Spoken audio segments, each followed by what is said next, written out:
Karena paling tidak seorang prajurit itu berdinas tidak mungkin sebulan 2 bulan. Memang tantangannya dalam penugasan itu ya salah satunya memang nyawa. Rupanya menjadi camp dari Gerakan Aceh Merdeka. Di sana saya bergerak dengan kekuatan kecil, hanya 8 orang. Rupanya kami masuk markasnya. Cita-cita saya bukan dandim, malah pengennya jadi panglima ya. Tadi kan komandan itu kan jabatan aja. Iya. Sebetulnya kalau diganti bajunya kasih pakaian kaos sama aja kita deh.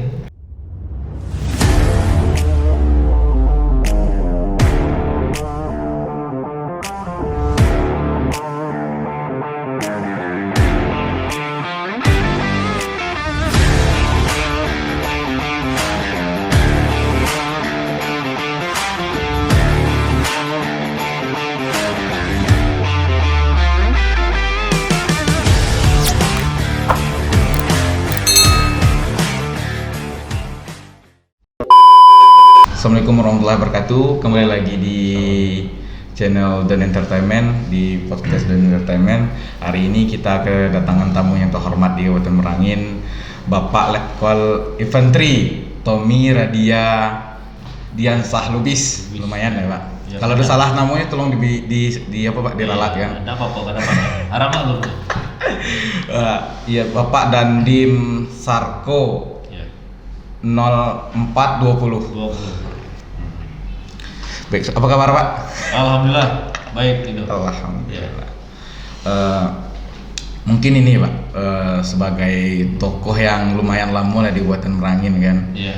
Mungkin ada beberapa orang yang penasaran kan, kok sampai jadi sosok seperti sekarang ini. Apa saja sih jenjang pendidikan yang pernah dilalui gitu Pak? Makasih Dido ya. Jadi sebelum saya berdinas di Merangin ini, yang pasti kita mengalami proses dari awal, dari saya lahir. Saya kan lahir besarnya di Palembang.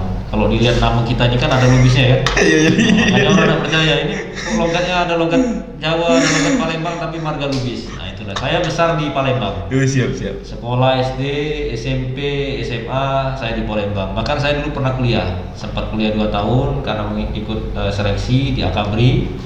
Alhamdulillah masuk, mengikuti pendidikan selama lebih kurang 3 tahun di Magelang. Makanya itu agak lidahnya agak lidah Jawa, agak berbau Jawa.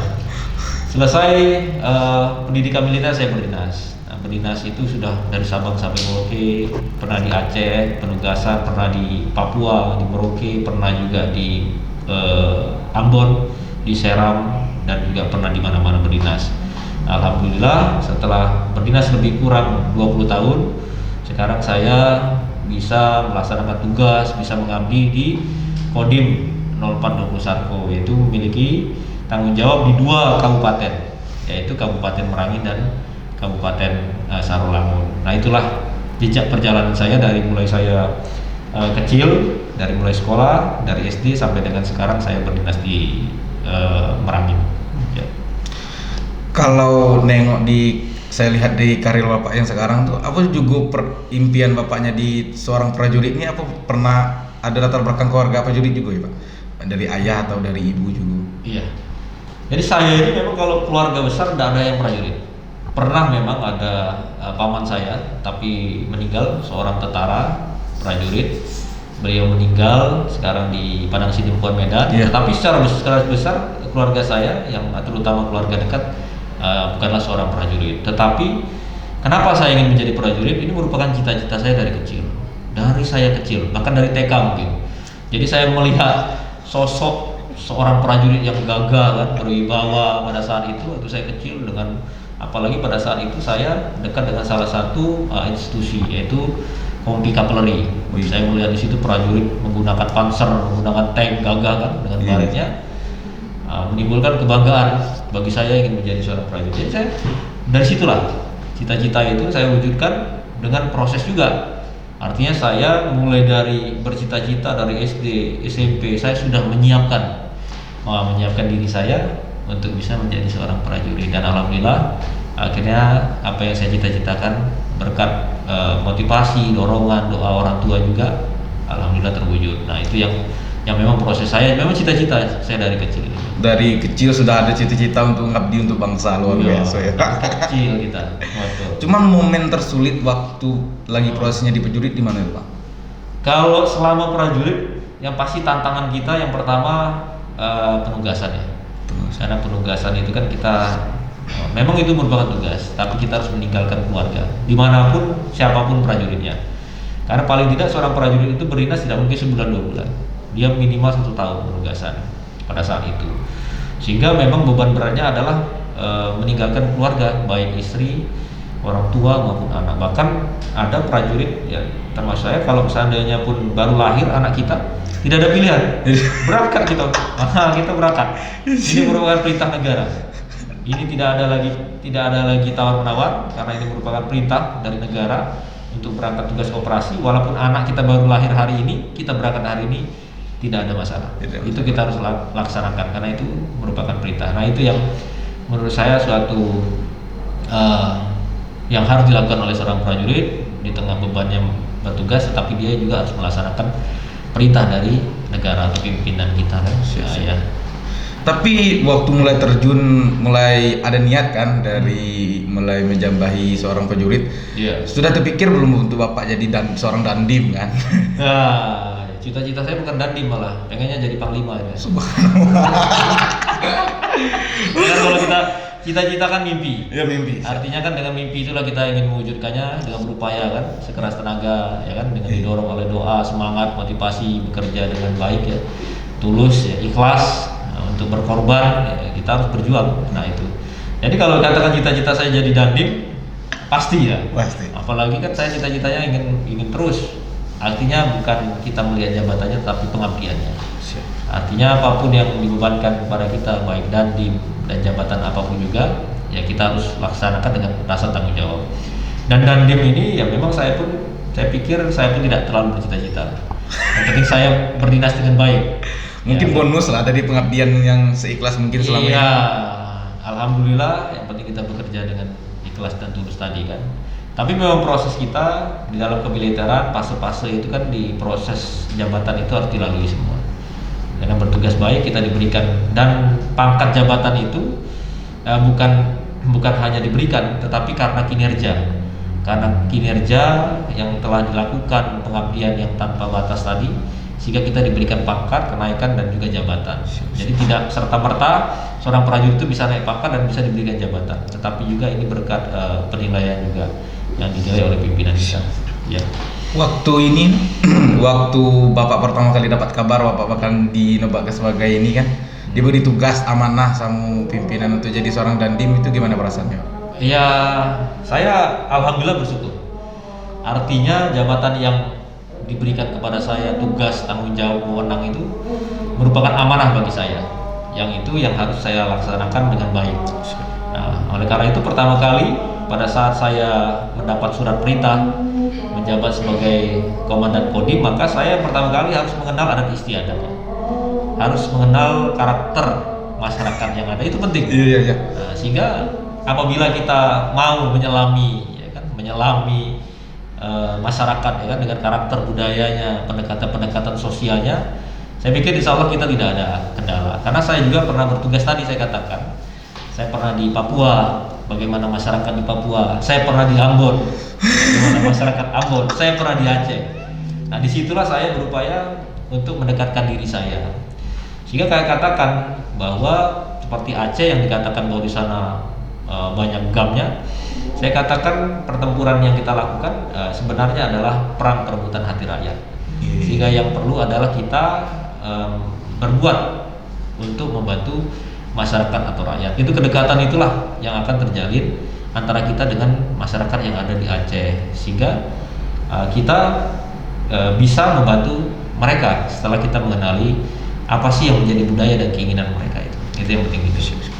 Berarti Bapak sudah ditugaskan hampir seluruh Indonesia, hampir seluruh Pak. Iya. Kalau untuk di provinsinya kan. Iya, sama. Provinsi mana yang paling berkesan atau kabupaten mana yang paling berkesan sama ditugaskan?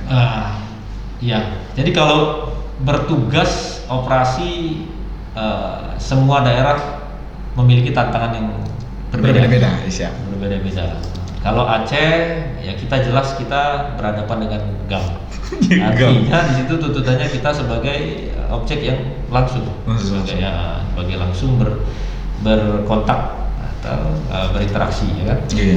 Tetapi kalau di Ambon kita di situ harus melerai atau mendamaikan dua pihak yang sedang bersengketa pada saat itu, ya. Karena pada saat itu terjadi konflik dua pihak atau diakibatkan oleh adanya unsur sara. Nah, itu diawali itu. Jadi kita harus pintar-pintar menempatkan diri. Kalau di Papua ya kita karena hampir mirip lah dengan Aceh. Aceh hampir mirip. Semua tantangan berat, tetapi yang paling berat mungkin saya punya kesan sedikit lah. Pada saat saya di Aceh. Di Aceh saya juga ya kalau bercerita ya tepatnya tanggal 26 Desember 2004 itu saya adalah bagian dari kejadian tsunami. Nah, itu yang terkesan bagi saya. Sehingga pada saat itu saya melaksanakan tugas operasi, bukan hanya melaksanakan tugas pemulihan keamanan sesuai dengan perintah yang dilaksanakan saya sebagai prajurit, tetapi juga saya di situ mendapatkan tugas sebagai pasukan dalam rangka operasi penyelamatan atau operasi kemanusiaan. Sehingga kami Satgas Batalion TNI dari Yonif 320 yang bertugas di Aceh, pada saat itu di Banda Aceh, kami harus membantu yang pertama evakuasi jenazah, termasuk juga kami membantu rekonstruksi bagi rekan-rekan kami yang memang datang dari Jakarta. Ini memang luar biasa sekali di Aceh, itu yang menjadi penugasan yang terkesan. Bahkan saya sempat tidak berkomunikasi dengan keluarga sampai dengan 1 minggu. Nah, itu yang terjadi tanggal 26 Desember pada saat tsunami 2004. Dan lebih memang pada saat itu kondisinya kita tidak tahu apa itu tsunami. Pada saat itu kita hanya tahunya gempa saja. Kita tidak tahu tsunami, dan pada saat itu rupanya setelah gempa 2 kali tsunami. Nah, tsunami inilah yang gambaran pertama kita tidak tahu, dan baru saat itu kita tahu bahwa tsunami ini sebegitu dahsyatnya sehingga bisa menewaskan lebih kurang 250.000 orang. 250.000. Iya. Itu Bapak saksi hidup melihat itu, Pak, waktu menyaksikan langsung lah kejadian tsunami itu. Pada saat itu kan gempa, kami ada di situ. Ya, bagaimana bangunan runtuh, bagaimana kita manusia tidak bisa berjalan karena gempa yang dahsyat, bukan 1 kali, sempat berhenti bahkan 2 kali, ya semua. Nah, pada saat itu berlarian, dan mungkin saja tidak tahu lagi, bapak mencari anaknya, anak mencari bapaknya. Kami pun juga yang bertugas juga berusaha untuk melarikan diri sekuat tenaga. Ya, bagaimana kami bisa menghindari tsunami tadi ini kita lakukan, dan memang proses itu cepat sekali. Tetapi yang paling memang kesulitan kita menghadapi pasca tsunami itu, karena di situ kondisi wilayah yang terdampak tsunami ini lumpuh total, tidak bisa bahkan saya katakan tadi handphone pun tidak ada sinyal, kurang lebih sekitar 1 minggu tidak bisa ada sinyalnya. Nah, itu yang sangat terkesan pada saat penugasan. Dan yang ketiga, penugasan itu yang kami alami adalah pada saat itu juga bulan November 2005 selesai lah.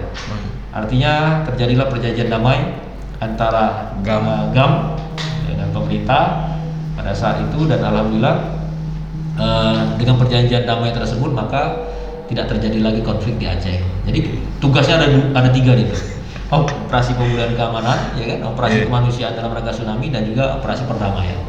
Kita juga pada saat itu mengumpulkan senjata, kita juga membantu untuk senjata yang ada di GAM tadi dipotong-potong untuk diselesaikan. Dan komunikasi kami dengan GAM pun baik setelah perjanjian damai. Dengan GAM pun kita komunikasi. Mereka melepas kita mereka juga bercerita bagaimana mereka di hutan, di gunung, mereka bercerita dengan saya, Pak Komandan. Kami sering melihat Pak Komandan, bahkan mereka katakan kami cukup dekat karena Pak Komandan dengan keluarga kami dekat.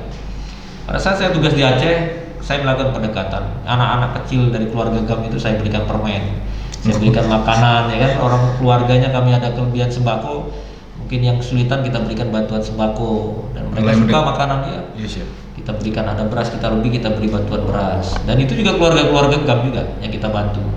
Nah, kedekatan inilah antara TNI dengan masyarakat yang memang wilayah itu adalah keluarga besar GAM. Tempat saya itu di Indrapuri, Aceh Besar, dengan kedekatan kita, hubungan emosional kita dengan keluarganya, mereka sangat paham, Gampung sangat paham, sehingga agak mudah bagi kita untuk melakukan pendekatan-pendekatan. Kalau Dindo tengok seperti itu, mungkin ada ikatan keluarga secara tidak langsung lah kan? Kalau lihat dari pengalaman abang tuh kan? Iya. Terjadi ikatan keluarga secara tidak langsung lah kan? Betul. Tapi sekarang masih komunikasi? Masih, alhamdulillah ada. Yang terakhir ya, mungkin yang terakhir 2012 ya, 2013. Bayangkan 2004, 2005, saya masih komunikasi sampai dengan tahun 2012. Ya, masih 2012. Jadi komunikasi itu intens, artinya kita masih bertanya kabar antara gamnya, apalagi keluarga ya, keluarga gam lah terutama, gam saja saya masih komunikasi. Nanti komunikasi di sini pasca perdamaian tadi, setelah tidak ada lagi konflik, kami bertukar nomor HP, kami masih komunikasi. Itu dengan gamnya. Dengan gam ya? Dengan gamnya. Dengan yang tadi kontak senjata. Dengan yang tadi kontak senjata kita komunikasi, masih hello, masih tanya kabar. Sampai dengan tahun 2012 dari tahun 2005.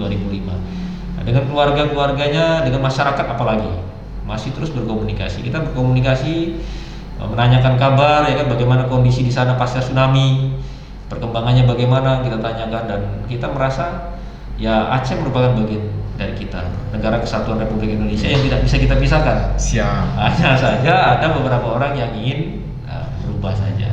Nah, itu saja sebetulnya. Ada kepentingan lah. Ya, kepentingan tadi kan, pasti kan Yes. ada kepentingan, dan kita yakin kepentingan ini kan bukan hanya rakyat Aceh, tetapi ada pihak-pihak tertentu yang mungkin ingin mengintervensi dari negara Indonesia.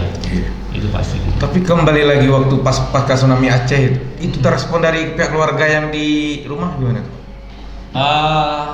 Kan 2 minggu tadi abang bilang, 1 minggu ya. Udah komunikasi kan? Ya sempat lost kontak. Artinya kita tidak lagi pegang handphone.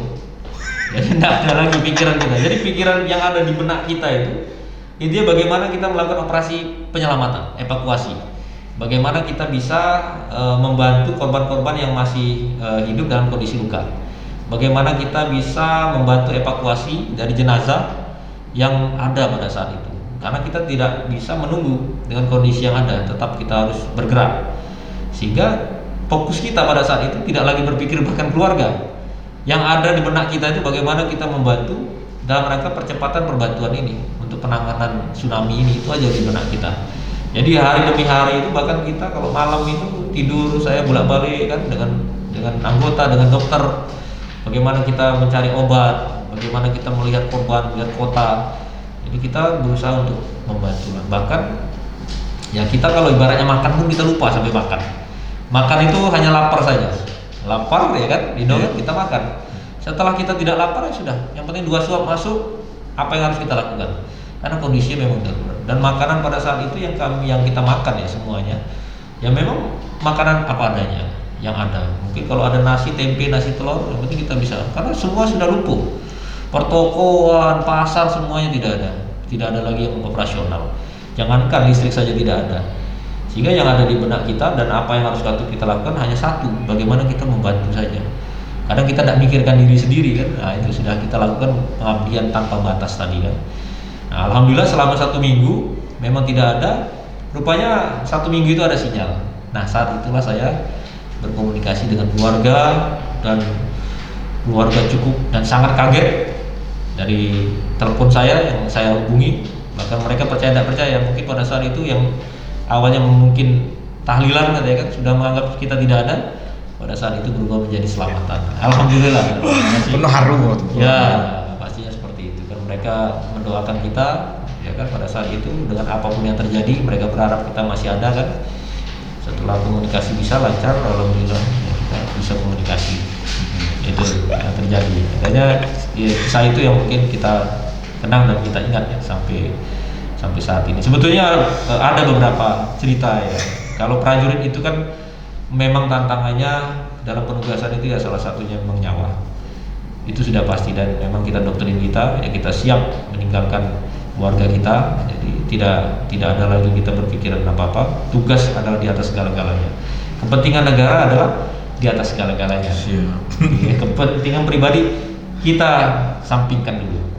Jadi kalau sudah berangkat tugas, nah itu prinsipnya. Kita laksanakan tugas-tugas. Tetapi ya kita juga tidak lupa bahwa keluarga kita yang selalu mendoakan kita.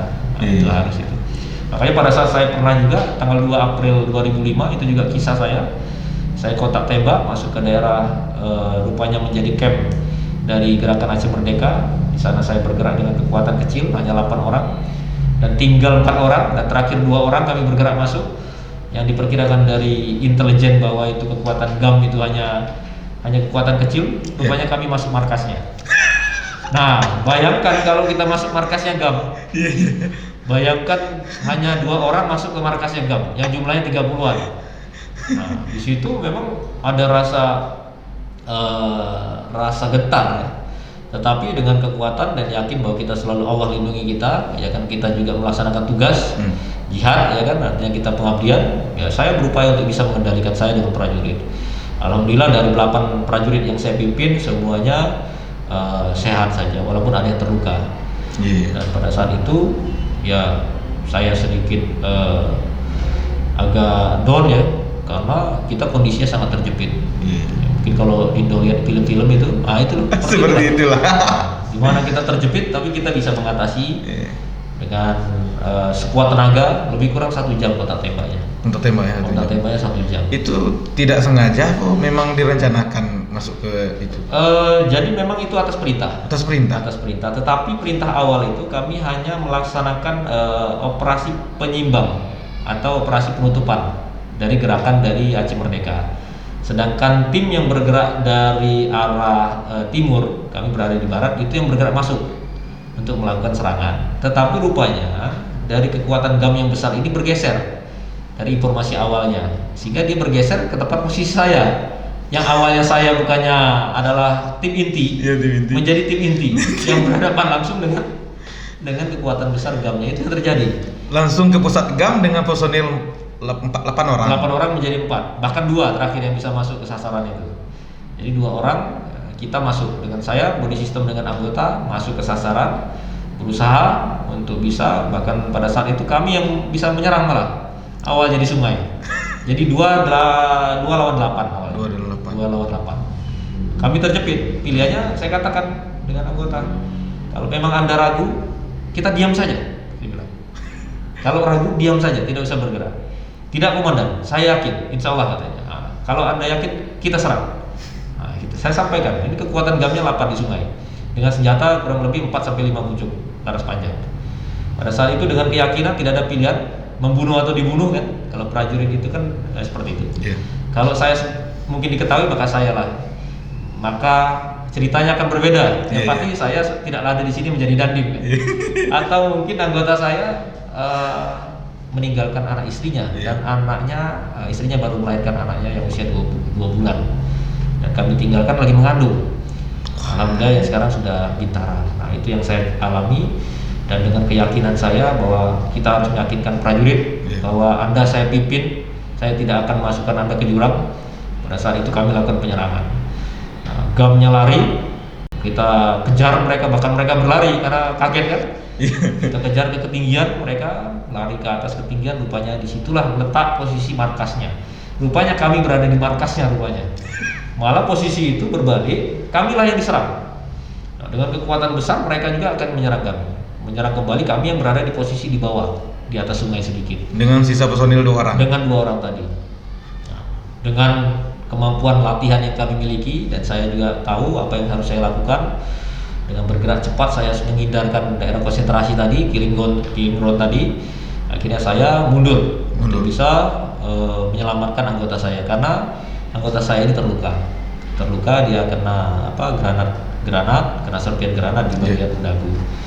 Akhirnya saya bopong, saya papah untuk bisa menyelamatkan, dan untungnya rekan-rekan kita yang lain pun bergerak cepat untuk membantu, sehingga pada saat itu kita bisa berhasil untuk melumpuhkan GAM. Kita juga bisa berhasil, yang penting menyelamatkan rekan-rekan kita prajurit yang ada pada saat penugasan operasi. Itu yang cerita, karena saya yakin kalau seandainya pada saat itu saya ragu ataupun saya tidak yakin dengan diri saya, maka yang terjadi akan berbeda. Nah, itulah perlunya keyakinan kita. Latihan yang telah kita peroleh diikuti oleh keyakinan kita bahwa kita bisa melaksanakan tugas. Nah, itulah yang bisa mengatasi semua kendala yang ada di lapangan. Kalau lihat dari keadaan seperti yang seperti apa yang diceritakan itu, itu risikonya mati lagi itu. Iya, artinya Enggak lah. 8 posisi kan 8 di dengan 2 orang lawan 8 kan? iya, artinya bukan 8 itu musuhnya 30. GAM itu 30. Lawan kita tuh ada 30-an orang. 30-an. Kita yang masuk ke posisi itu hanya 2 orang. Dari 8 awalnya kami bagi 2 tim. 2 tim. Nah, satu tim berada 4 orang di sebelah kiri. Satu tim dipimpin oleh saya berada di sektor kanan. Nah, yang 4 orang tadi dipimpin oleh wakil komandan tim saya. Nah, pada saat masuk ke posisi sasaran yang kita lihat, terdengar ada suara orang lagi mandi dan ada ladang ganja. Nah, pada saat itu ada ladang ganja. Makanya judulnya pernah dimasukkan ke majalah Defender punya Garuda Militer adalah pertempuran di ladang ganja. Nah, dan ganja ini merupakan sarana dari GAM itu untuk dijual atau dijual dalam rangka mereka untuk operasional mereka, baik itu pembelian senjata dan sebagainya. Makanya kita lumpuhkan itu yang pertama.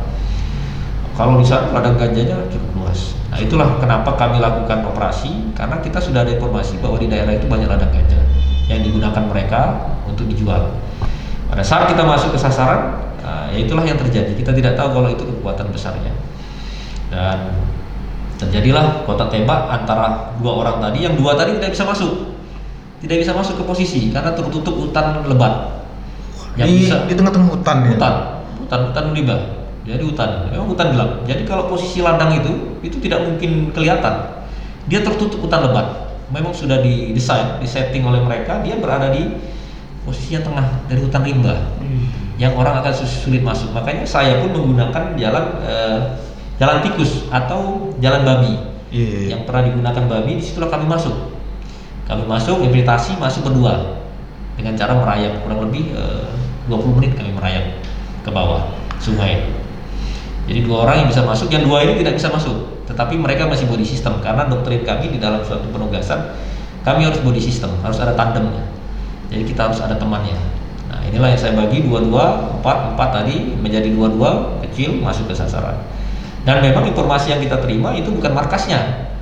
Nah, itulah yang akan berubah operasi tadi. Kami juga cukup kaget pada saat melihat. Kami pikir ya kekuatan 8 itulah yang menjadi sasaran kami. Tetapi rupanya dari GAM ini mundur mereka kurang lebih berapa kilo ke arah barat. Nah, itulah yang bertemu dengan kami pada saat subuh. Kejadiannya subuh. Jadi kejadiannya itu pukul 5 sekitar 5.50 pagi.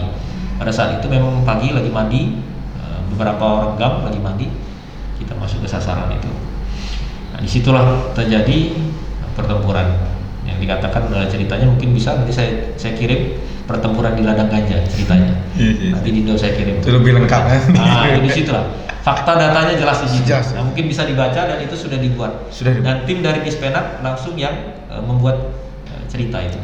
Jadi itu pengalaman yang paling berkesan ya, selama bertugas. Bertugas itu 2. Yang pertama tadi operasi kemanusiaan tsunami dan yang kedua operasi pertempuran di daerah Aceh yang memang pilihannya kami pun tidak mau sebetulnya bertempur dengan saudara-saudara kita, tetapi karena ini merupakan tugas negara dan juga itu merupakan langkah kami dalam rangka menyelamatkan kita, mau tidak mau terjadi hal tersebut. Ya. Sebenarnya tidak terasa sudah 3 tahun, hampir 3 tahun ya Pak di Kabupaten 2 tahunan ya. 2 tahunan di Kabupaten Merangin. Sudah ada masih ada tidak target yang belum dicapai? Saya pikir kalau dalam tugas itu pasti ada hal-hal yang ingin kita sempurnakan ya. Dan kita ini kan manusia tidak pernah ada sempurnanya. Tetapi kita dengan niat ikhlas kita berusaha untuk bisa menuntaskan seluruh PR-PR kita. Ya memang salah satunya adalah kita berupaya mendorong berkaitan dengan trending topik ya. Saat ini kan salah satunya adalah peti. Ini kita sudah mendorong agar pemerintah daerah juga membuat rekomendasi agar wilayah Merangin ini khususnya bisa dibuatkan suatu wilayah pertama rakyat atau regulasi yang jelas. Nah, itu tantangan kita. Saya sebetulnya berharap ini segera bisa terwujud sehingga ada kejelasan hukum bagi masyarakat kita. Dan satu sisi ya memang masyarakat kita pasti di tengah kondisi pandemi ini masih kesulitan dalam perekonomian. Mereka harus berjuang untuk mencari nafkah. Tapi juga kita juga tidak boleh mengabaikan dari aspek hukum legalitasnya. Sehingga yang kita dorong PR yang sampai saat ini memang yang belum terwujud, yaitu izin pertambangan rakyat. Izin pertambangan. Nah, itu yang kita dorong karena kewenangannya adalah kewenangan dari provinsi dan pusat. Kalau pemerintah daerah ini kan kabupaten hanya membuat rekomendasi atau usulan saja Dindo. Nah, itulah. Nah, saya sebagai bagian Forkopimda ini wajib hukumnya mendorong itu dengan segala kemampuan kita. Jadi ya harapan kita ya bahwa Merangin ini tidak dicap dengan ilegal dengan adanya peti ini. Nah, kita berharap ini menjadi legal. Iya, siap. Semua itu kan inginnya kita legal lah, dilegalkan secara hukum ya kan. Artinya tidak ada lagi hal-hal yang diragukan, dan yang pastinya kalau sudah legal, sudah ada regulasinya, semua pasti berdasarkan dari tujuan-tujuan yang baik. Artinya pembangunannya baik, prosesnya juga baik, aturan hukumnya baik, dan nanti pelaksanaannya juga tidak menimbulkan korban-korban yang tidak perlu pastinya kan. Nah, itu saya kira itu PR yang jelas yang memang menurut saya ya insya Allah kalau itu bisa terwujud bagus. Karena apa? Karena peti ini kan bukan baru sekarang ya. Sudah. Ini kan sudah lama sekali. Puluhan tahun. Wah, kalau ibarat ini kalau sudah sakit itu sudah tumor ganas. Sudah tumor ganas. Sudah lama lah. Nah, ini yang kita dorong bagaimana caranya ya kita buat wilayahnya dibagi, dipetakan, mungkin dinas PU ya kan, pekerjaan umum memetakan dengan batasan-batasan berapa hektar dia dalam rangka penambangan, dan pastinya nantinya bisa menghasilkan pendapatan daerah dari pajak. Nah, itu kita harapkan ya. Nah, itu yang PR saya kira, tetapi yang lainnya insya Allah bisa dilaksanakan dengan baik. Ya. Ada kabar-kabar burung ya, kabar burung ya. Kabar burung berbentuk duka lah untuk kami masyarakat di Kabupaten Merangin ya kan. Kabarnya abang bakal meninggalkan Kabupaten Merangin. Ya. Oke, jadi kalau namanya tugas itu ya pasti kita akan menyelesaikan tugas kita. Nah, artinya kami prajurit, tidak hanya saya seorang komandan, yang pasti semua prajurit siap melaksanakan perintah. Apalagi saya sudah melaksanakan penugasan yang sudah cukup lama. Kita siap kapanpun, tidak perlu lagi 2 tahun 3 tahun, 1 tahun pun, bahkan kurang pun kalau memang pimpinan kita, atasan kita, komandan kita memerintahkan kita untuk melaksanakan tugas di tempat lain, bahwa itu merupakan perintah yang harus kita laksanakan. Tapi ya sampai saat ini memang belum, ya kita masih menunggu ya, yang terbaik saja. Prinsipnya. Kami juga belum pengen. Jadi kalau pengennya terus apa lanjut ya? Oh iya. Lanjut 2 tahun lagi lah. 1 periode deh. Kalau 2 tahun lagi saya nggak nemakan nanti. Oh, siap. Intinya yang terbaik. Yang terbaik sih. Yang terbaik buat saya, buat penugasan saya, buat masyarakat ya kan. Dan saya pasti mendoakan juga masyarakat Merangin ya kan. Semuanya kedepannya Merangin ini lebih sukses, lebih maju ya kan. Karena salah satu cita-cita nasional adalah mewujudkan masyarakat yang memiliki kesejahteraan yang tinggi ya kan, yang bagus masyarakat kita dengan pembangunannya yang saat ini sedang diupayakan oleh pemerintah daerah Kabupaten Merangin. Kapanpun saya siap, jadi Dindo nggak usah pusing ya. Nah, jadi kapanpun ya kita enjoy aja. Siap. Saya siap melaksanakan perintah karena sudah memang waktunya dan saatnya memang itu menjadi perintah, kita laksanakan. Saya pikir itu. Jadi nggak usah dikabar-kabarin ya, biar aja. Karena saya juga sudah cukup penugasan. Kalau Bapak kan salah satu tokoh di Kabupaten Merangin kan. Ya. Tentunya kalau seorang tokoh itu kan ada pegangan hidup sebentuk moto lah. Mungkin bisa share kepada kawan-kawan yang lain dengan generasi muda yang sekarang yang masih di SLTA ya kan, yang punya cita-cita jadi seorang TNI kan. Mungkin bisa share moto ya Pak. Iya. Yang pasti mungkin dalam melakukan berdinas ya, melakukan pekerjaan apapun, di dalam pendidikan pun kami sudah diberikan pemahaman. Bukan hanya kita sebagai prajurit menjadi pemimpin yang memiliki intelektual, tetapi yang pertama kita harus menjadi pemimpin yang memiliki akhlak, itu yang pertama. Yang kedua ya pastinya kita harus memiliki kemampuan intelijensi intelektual, dan yang tak kalah pentingnya kita harus memiliki kepribadian atau attitude ya. Nah, itu yang penting. Jadi 3 hal ini tidak boleh terlepas. Dengan prinsip itulah, dengan hal yang tadi harus kita lakukan, maka bekerjalah dengan tulus. Bekerjalah dengan ikhlas, dan yakinlah bahwa apa yang kita lakukan ini adalah untuk membantu negara, untuk membantu masyarakat membantu rakyat kita. Iya, Pak. Sehingga kalau kita lakukan itu, kita tidak ada beban, tidak ada hal yang tidak bisa kita selesaikan, tidak ada kendala yang tidak bisa kita carikan solusinya, tidak ada tantangan yang tidak bisa kita atasi yang pastinya kan, Iya, gitu kan? iya, iya, iya. Yang penting kita bekerja ikhlas, Iya. semangat, ikhlas ya kan. Semua yang harus kita hadapi harus kita lewati dengan cara apa? Dengan berkoordinasi, dengan menggunakan kolaborasi, dengan yang pastinya berkomunikasi. Nah, 3 hal ini tidak boleh lewat.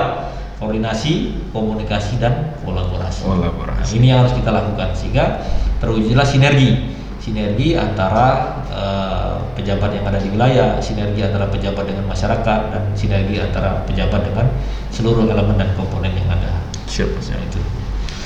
Mungkin dengan diserangnya moto hidup Bapak ya kan, pesan-pesan untuk Nusa Merangin, maka berakhirlah podcast kita pada hari ini ya. Yang terakhir itu terima kasih lah Bapak sudah meluangkan Sama-sama. waktu untuk Sama-sama kami ya. dulu. Sudah mampir di channel kami yang nggak selaku nih Pak. Tetap semangat. Amin. Ya untuk sahabat inspirasi yang di luar sana, jangan lupa like, comment, dan subscribe dan entertainment. Sekian dari kami. Wassalamualaikum warahmatullahi wabarakatuh. Waalaikumsalam warahmatullahi wabarakatuh. Ada yang sama, beda-bedanya. Padahal kayak ini lah kan, sama dengan abang misalnya kan di Dandim kan. Dengan yang proyek yang lain itu sangat berbedanya gitu. Padahal di tempat yang sama gitu. Kalau dengan Kapolres, dengan polisian juga sama-sama intel. Nah cuman seorang ini lah sejauh kan sampai ke daerah timur segala macam kan. Cuman beda dia pengalaman dia itu kan, baik yang penugasan atau segala macam hal. Jadi dia pernah sama. Itu serunya dengar lah. Kalau interview ini baru ini ya. Tuh kemarin langsung Dandim dulu kan. Anggap aja kawan aja. Anggap aja di depan kawan aja. Ngobrol biasa. Kita ini kan komandan itu kan jabatan aja. Iya. Sebetulnya kalau diganti bajunya kasih pakaian kaos sama aja kita deh. Cuma ada auranya dikit. Ayo. Sama lah itu. Tidak ada bedanya. Anak saya aja jadi wartawan cilik nih, lomba jurnal ini, media ini.